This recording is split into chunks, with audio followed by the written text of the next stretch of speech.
ओम नमो भगवते वासुदेवाय नमः। आज हम करेंगे कार्तिक मास की कथा का 22वां अध्याय, विष्णु दास और चोल राजा की कथा। गण बोले, एक समय विष्णुदास नित्य कर्म कर रहा था, तब उसका बनाया हुआ भोजन जो रखा था काई अलक्षित मनुष्य चुरा ले गया।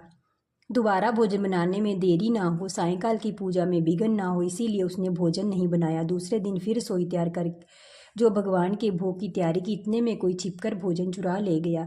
इस प्रकार 7 दिन तक बराबर उसका भोजन कोई चुराता रहा।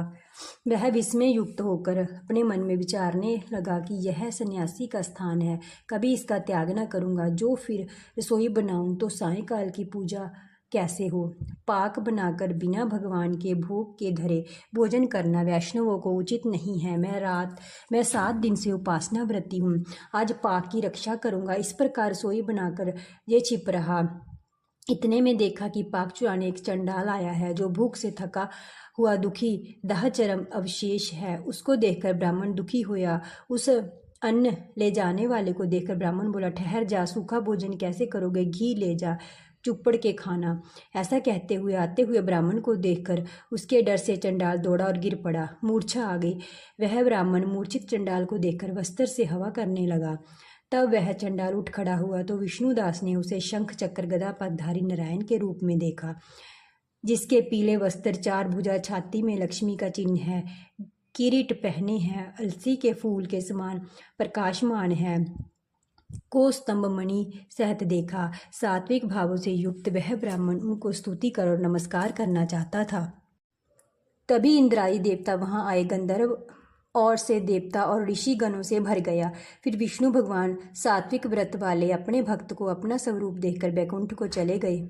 सुंदर विमान में बैठे हुए विष्णु के समीप जाते हुए विष्णुदास को दीक्षा युक्त चोल राजा ने देखा।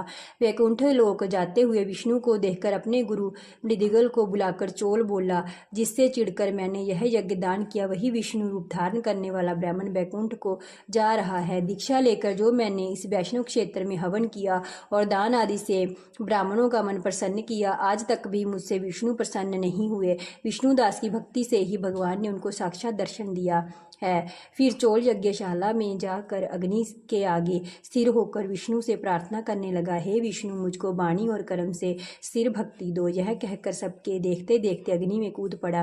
फिर मृदुगल ने क्रोध से अपनी शिखा उखाड़ कर घेर दी। इसी से उनके गोत्र में मृदुगल शिखाहीन होते हैं।